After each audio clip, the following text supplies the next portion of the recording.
Hi, this is Ben Conklin. And I'm Ben Katzman. And this is Ben Squared. All right, so Katzman, not a very huge week in the NFL. No, pretty quiet.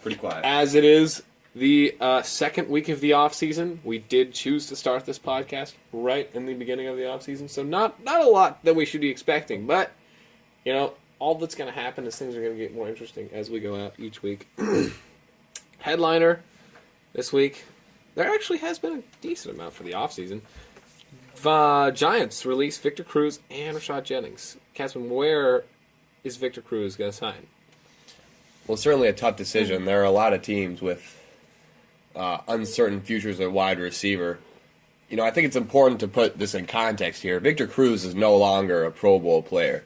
Right. He is really a third receiver, almost on the wrong side of 30. And as such, I don't really think he's going to make a huge impact where he signs. I love him. A fan of the salsa. Great story. But I think his absolute ceiling will be something like the third receiver on the Tennessee Titans. Yeah, definitely not that Super Bowl caliber wide receiver that won it with the Giants over the Patriots in the miracle game.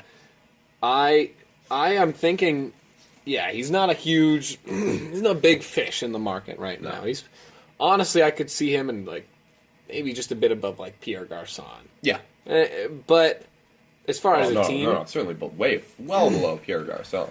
Well, Pierre Garçon's getting pretty old himself. But he's still a Pro Bowl player to this day. I mean, I think Pierre Garçon could put up big numbers in a more friendly offense.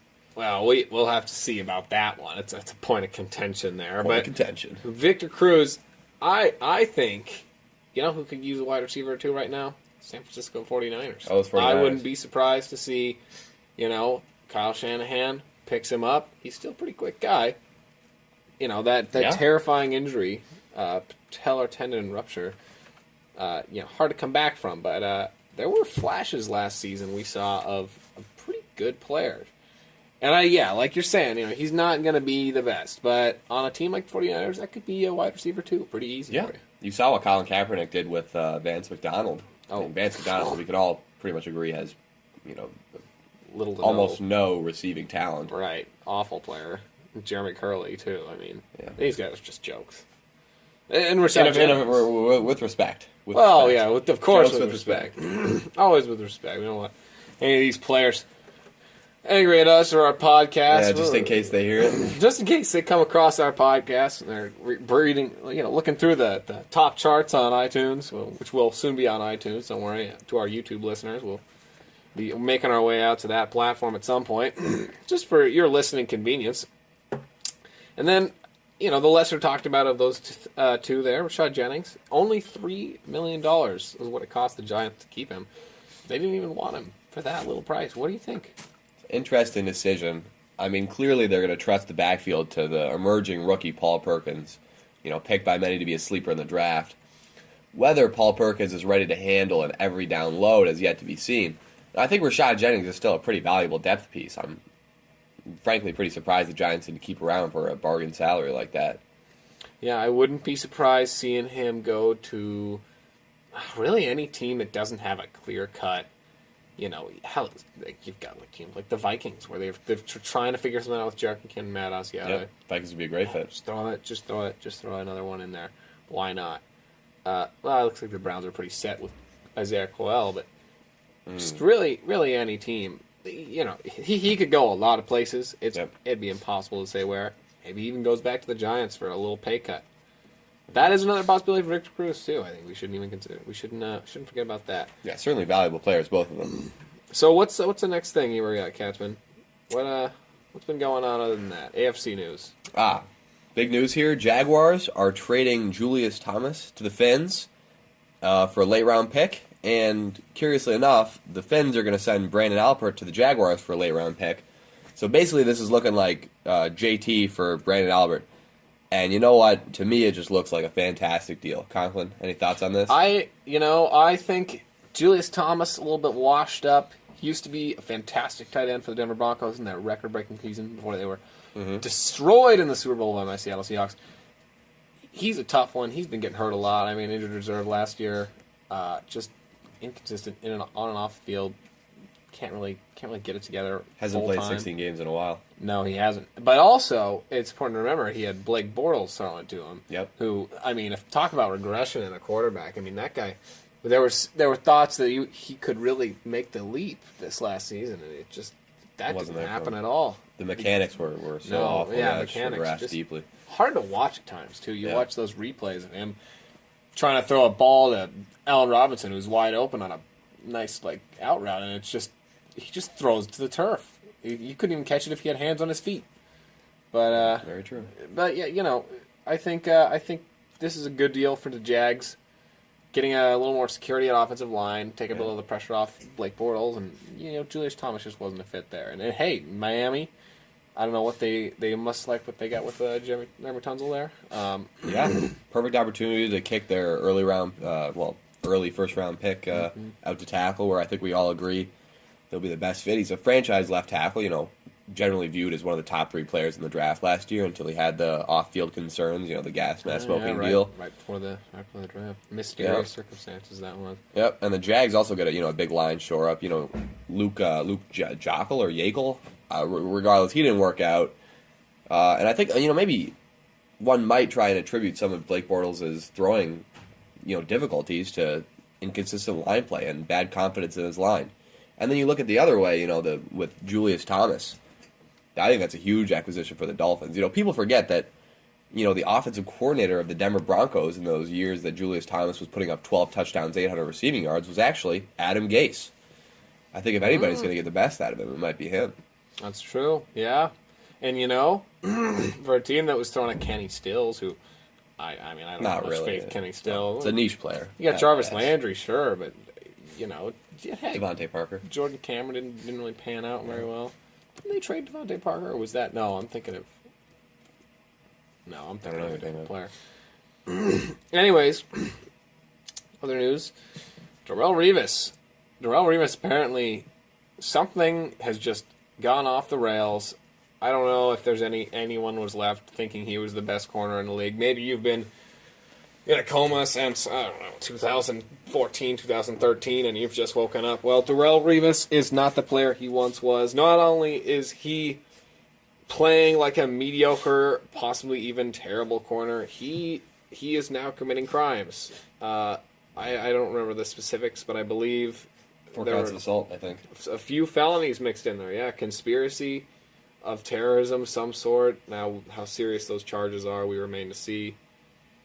But just a disappointing thing to see out of a guy who was, some would argue, the franchise guy and the face of the NFL's defense and for a few years there, and where he was just, it was Revis Island, Revis Island was the cornerback, just supreme. That was what you wanted to model your system after, was getting a guy like him. And it just, see where he is now with, it's very disappointing. Oh, yeah. Really just falling off the face of a cliff. I think I can name probably 20 quarterbacks who are better than he is right now. Mm-hmm. And you add in the off-field concerns.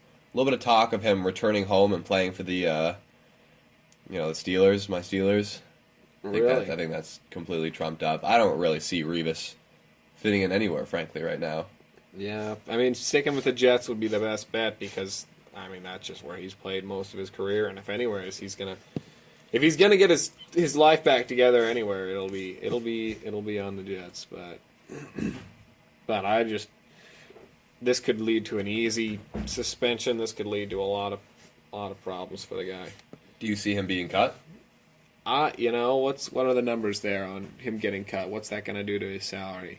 I don't know. If the Jets make, I would almost be willing to bet that if he doesn't face a suspension and he's not arrested for a serious problem, that he will probably be okay, and probably won't get cut just because the Jets are so awful at corner and they could use all the help they can get. And a guy like Darelle Revis, maybe he has a bounce back year. Maybe that was a bad year. Now, I don't believe that's very likely at all, just seeing as, it's getting pretty old, but it's better than nothing. So that's kind of their alternative. Yeah. Maybe we'll see him switch to safety, like a Leon Hall or a Champ Bailey D'Angelo type. Hall, Champ Bailey. Yeah, that could totally happen Could have a too. little bit of success in there. And then Terrell Owens, again, missing out on the Hall of Fame. You had some strong thoughts on that, Casman. What do you, go for it. What do you think? Well, I mean, we all see what, Terrell Owens was doing to franchises. Go in, disrupt the locker room. I mean, we remember him for standing on the Dallas Star, disrespecting the Cowboys. We remember him for working out in his driveway when he was with the Eagles and, dividing the locker room, the troubles with McNabb. And we also all remember him being probably a top 5 receiver of all time. One of the most explosive players in NFL history, and frankly, a first ballot Hall of Famer. If the Hall of Fame is actually based on purely play, which is what it's supposed to be, is what the Hall of Fame advertises itself as, I don't really see any excuse for why Terrell Owens isn't in Canton right now. I'm just personally, as a not really a Terrell Owens fan, I think that the stance that I hold and the stance that probably many people hold is, look, the guy was kind of an ass, and I don't really care if he gets in or not. So the fact that they keep snubbing him like this doesn't really bother me. I mean, look, maybe he does deserve to be in based on the numbers, but I'm never going to stick up for this guy and say, hey, yeah, you should be in the Hall of Fame, because the dude was just bad. He just wasn't a nice guy. He didn't help his team in a lot of ways. Now, he was a great player, of course, but great players take great salaries, and if you're taking a great salary and you're performing on the field, but then you're fucking with the locker room, it kind of counteracts what you're doing. And so, as much as I would like to see great players in the Hall of Fame, I will never be able to advocate for him on this podcast. But you think he should get in? I think if I was in charge of deciding who gets in, I would say, oh yeah, sure, Terrell Owens. He's got great numbers. He's got a great, of course he's got great numbers, and everybody knows that. And I would think that would be reason enough to put him in. But of course, it's their prerogative not to put him in, and if that's the situation, then I don't have a problem with it either. All right, so what do you think about Randy Moss then? I mean, this is kind of the argument here that it's a slippery slope. Maybe Randy Moss won't be a first ballot Hall of Famer because he was a pretty bad teammate at times during his career. He just wouldn't play if he wasn't getting the ball, really. Yeah, and I think that could be argued as well. Again, I stand by it, though. If it's up to me, the players going in on their numbers. And Randy Moss, again, a pretty great career. Arguably, one of the best of all time, sure. Yeah. Part of that 2007 Patriots team that could have done some pretty incredible things. Didn't, sadly. Well, not sadly. Yeah. They did do some pretty incredible things. They did do some incredible things. They didn't fulfill the greatest incredible thing, which I find to be good. But like I said, if their prerogative is, hey, we want guys who are team players, we want guys who really, build the locker room up, not bring it down. If that's part of the criteria, then I don't have a problem with it. All right. It's just, that's my thoughts. So, another thing, kind of a smaller piece of news, honestly, in my opinion, because it's never really going to get anywhere until it gets somewhere. Tony Romo, still floating around. Where do you think he could land, Katzman?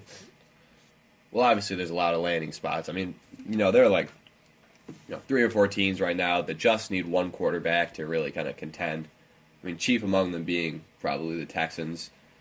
I'm not really familiar with the salary cap gymnastics, but if Tony Romo can find a way to fit on that team money-wise, and the Texans are willing to move on from their, really just horrific investment in Brock Osweiler, then that's a Super Bowl contender right there. People forget really how good Romo has been in the past.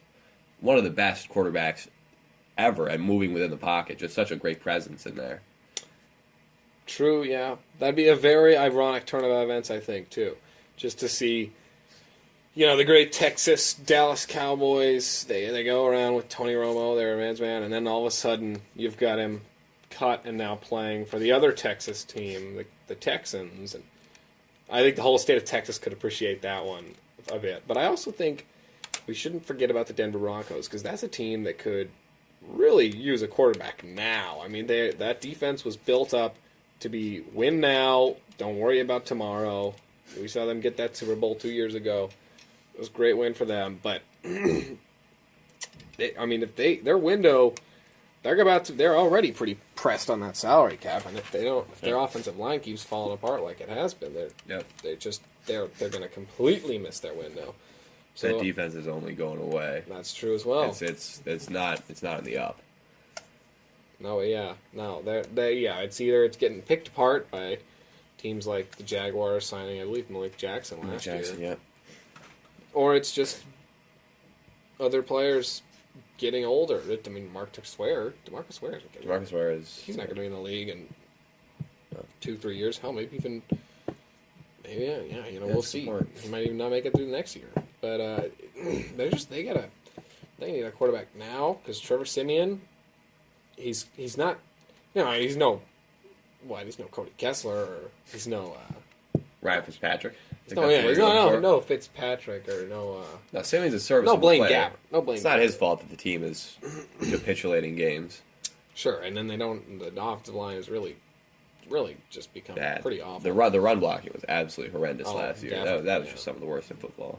Yeah, but the team, I could see them going for Romo and actually really making a possible run in the playoffs too. Because if you get Romo and he stays healthy, which that's another caveat that I think teams are going to have to look into. Yeah. Then you've got yourself a high quality starting quarterback. I mean, maybe not elite at this point. We haven't yet to see him play, but I wouldn't be too surprised. And how about the Jets and the Bills? Two other players in the Romo race. Do you think getting Romo puts them into the playoffs, Ben? Neither of those teams. Not particularly. No, and I think the Bills had a good thing going there with Tyrod Taylor, and I think that if they are foolish enough to let him go, that there really isn't another quarterback on the market for them.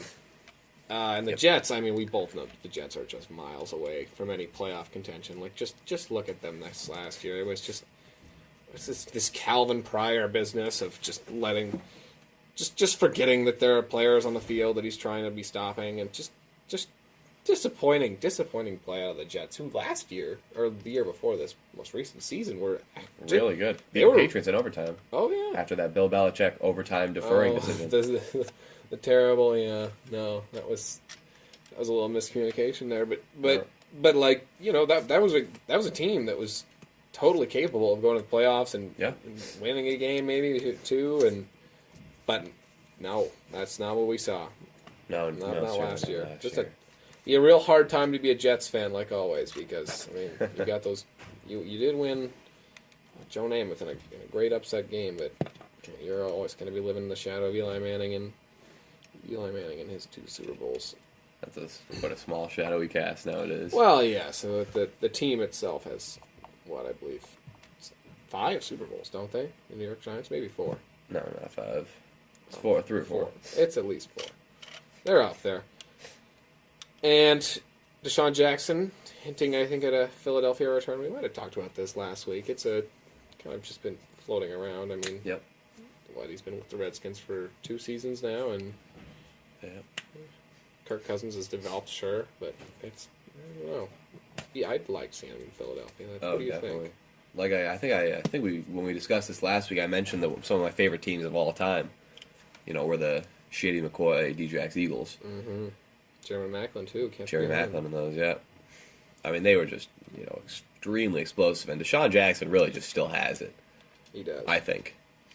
Well, all those boys. Maybe not Jeremy Maclin as much. He's kind of been overshadowed by Tyreek Hill, but, I mean, definitely McCoy and Deshaun Jackson. McCoy Jackson, yeah.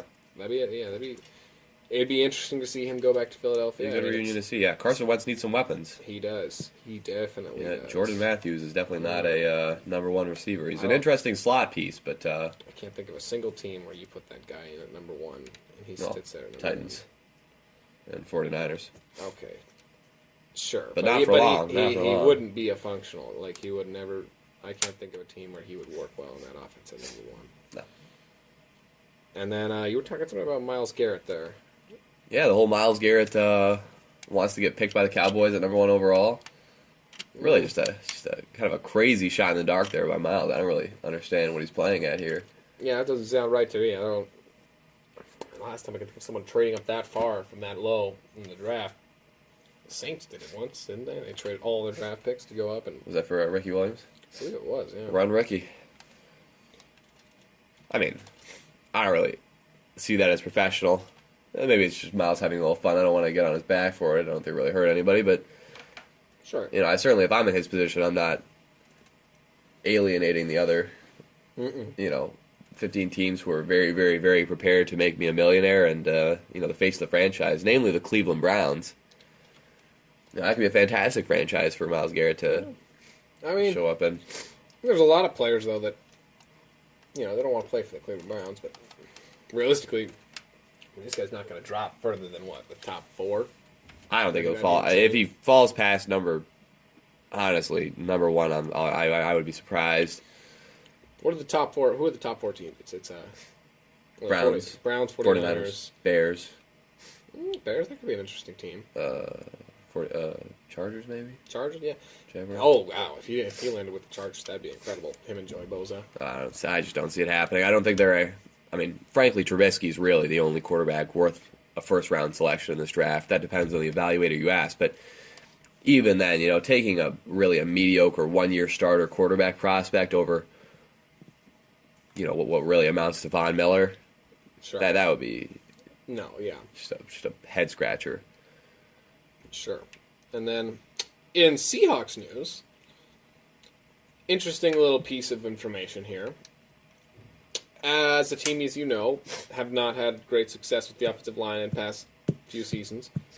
Guys like George Font showing up to play, who did better than I think you'd guess he would do, but he still didn't do great. There's Tom Cable there.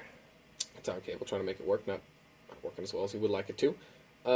There's some talks. Andrew Whitworth coming around to Seattle, leaving the Bengals. He apparently does not want to stay in Cincinnati. He would rather go to a team and be a Super Bowl contender. Yeah. And I can't think of another team better fit to take in an Andrew Whitworth than the Seahawks. Yeah, that'd be a fantastic acquisition. People forget that Andrew Whitworth is probably one of the top 5 tackles in the NFL today. despite his age, 35, getting up there.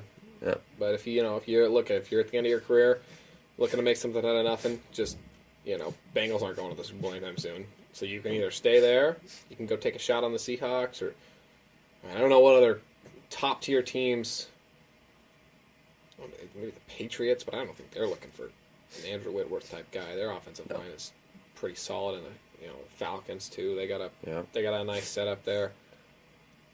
Steelers as well. Most of the teams right now at the top of the NFL, Cowboys, Packers. Well, maybe not the Packers. Packers have 2 pretty good tackles. Bakhtiari and Bulaga are really just secure bookends. Yeah, so they I don't know. He could totally come to Seattle. Sure, there's a slew of other teams that might offer him more money because Seahawks are a little pressed on that cap room right now. But it'll be an interesting offseason, I think, when everything gets underway and we start seeing some franchise tags thrown around, and we start seeing some teams that are letting guys walk that you maybe wouldn't have thought would be on the market. What's going on in Pittsburgh, though, Katzman? You said something with Joey Porter. Joey Porter pleads guilty to his charges. Frankly, this is a non-story, folks. Really? I don't see this ballooning. Joey Porter has been disciplined by the NFL already, reinstated by the team. Really, just something what that happened? Good franchises. Explain to me what happened here? What was the situation? Well, I think he was just arrested for some misdemeanor charges, and what were the charges? I think it was public intoxication, maybe disorderly conduct. Disappointing. That's a guess, though. Disappointing. All right, Katzman, and now you know what time it is. It is time for the sports whip around. First thing we got. Basketball. Big news coming out of Sacramento. What's going on, Katzman? All right, basketball world is up right now. We just saw the All-Star Weekend a couple days ago. That was a fantastic show. We saw Steph Curry lay down for the Giannis dunk. We all love that. And, of course, everybody was well chuffed to see Russell Westbrook and Kevin Durant hit it off like old days, on that one alley-oop play. But the big news, which affects the actual regular season and maybe the playoff picture, is DeMarcus Cousins on the move for Buddy Hield, a first-round pick, and Tyreek Evans, I believe. And you know what? This is just a crazy, crazy, crazy big deal. And I saw a fantastic 538 article about it.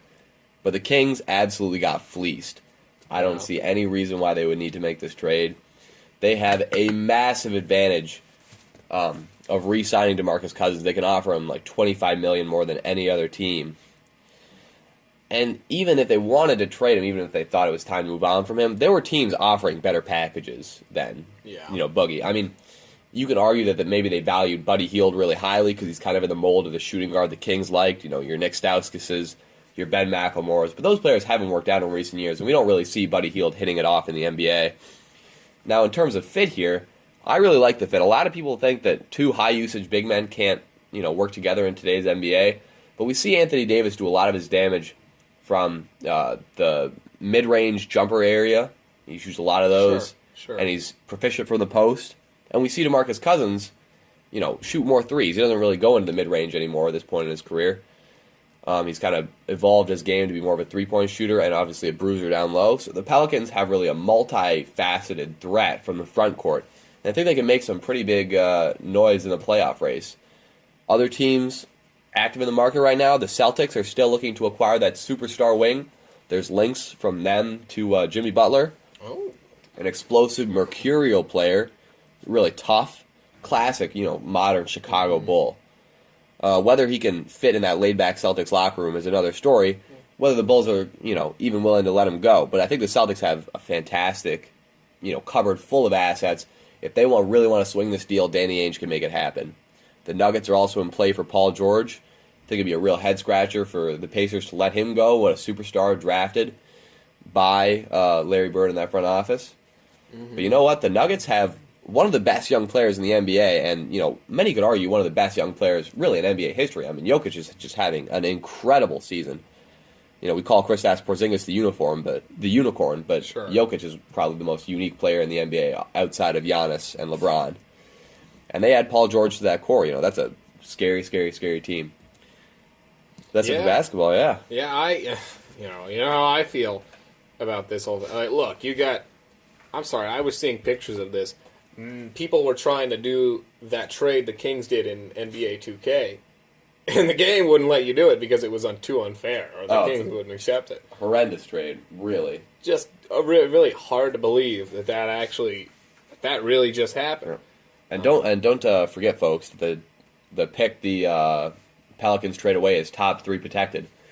So if DeMarcus Cousins is actually as bad of a player, a team record like the Kings are assuming he is by trading him away, and the Pelicans tank and the Kings look good because of that, well, then there's just a higher probability that the Pelicans retain their top 3 pick if it comes to that. Which would I can't think of a more bizarre scenario there. I just don't even know what the Kings are betting on here. Because if that is what you're betting on, and they do land in the bottom 3, then you've just completely screwed yourself. And other one last note on the NBA, how can you honestly watch that All-Star game and enjoy it? I'm sorry, that All-Star game is just, it's a talent show. It's a talent show in a goofy, there's just no reason. There's just really no reason. I mean, look, the players aren't out there trying. No one, No, we don't need to pretend that we enjoy the All-Star game.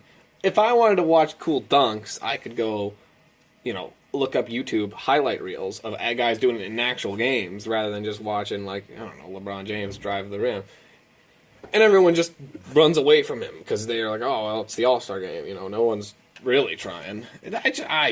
I morally disagree with the concept of the All-Star Morally game. disagree with it? Morally, I disagree with the concept. Then. This is a real major debate between me and Kaufman here. I love the All-Star game. I think it's a great bit of lighthearted fun. I think it's fun to watch the best players in the NBA showcase their considerable talent and athleticism. And I think it's just generally a pleasurable experience to watch. It doesn't have to be a super competitive game. This year was, frankly, less competitive than most years. But honestly, it's just good to watch all the shenanigans, all the hijinks.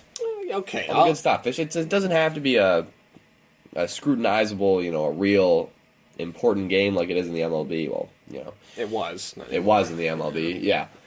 It can just be just a good game of pickup basketball. I know we enjoy playing a little bit of pickup from time to time, Ben. And we never dive for loose balls out of bounds and injure ourselves. But I'm still trying to play basketball. I'm still going to defend your shots. I'm going to defend you driving the rim. That was just, it's like, would you go watch the Harlem Globetrotters? Significantly more entertaining, but I wouldn't watch the Harlem Globetrotters every year on TV. I would never do that. I would watch them once and in person. and that's what I have been. Other news, baseball. So, not a lot going on, obviously. It's season hasn't started, but spring training's about to start up. Cubs still holding the best odds to win it next year as a repeat champion, which I think would be quite interesting, just seeing as they were, for so long, unable to win a championship, and suddenly that Billy Goat curse is gone. Down with the curse. And really, other than that, Puig, after a very rough season, apparently he had a conversation with Robinson Cano and Albert Pujols, trying to get back on track, trying to get his career and his game back together. He really was a sensational player for Los Angeles at one point, but just disappointingly, he has really not panned out over these past few seasons, and I think he's got a lot of potential there, and it would be great to see him pick his career up again, but there's a lot of players in baseball. And when you slack off a little, the next guy up is going to take your spot, and he's never going to look back. And I mean, you've got guys like Corey Seager is on fire, brother actually of my Mariners, Kyle Seager. That guy is just taking off, and who knows? You get a guy, you put him in that outfield, the next Corey Seager for that team. Hey, Puig is either in the minor leagues or he's going to someone else for a pitcher, because it's better ways to spend your money in baseball. And if a guy's not working out for you, why wait? Mariners we saw with Taijuan Walker trading him away recently, and actually a very good deal in my opinion to get quite the superstar young shortstop. But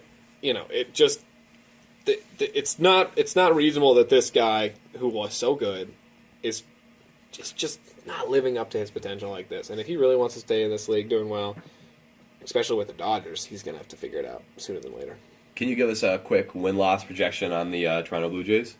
Oh, the Toronto Blue Jays are going to lose 90% of their games next year, and then they'll win about 10%, as the math would tell you. It's looking grim for the Blue Jays, I got to say, Yasmin. Losing some superstars, I think. Well, maybe not. I'm not a Blue Jays aficionado here, but they're a good team. They're a good team, good franchise, but no playoffs for them next year. Yeah, Joe Carter isn't walking through that door anymore. Not anymore. No. Well, all right. Thanks for joining us this week. This has been Ben Squared.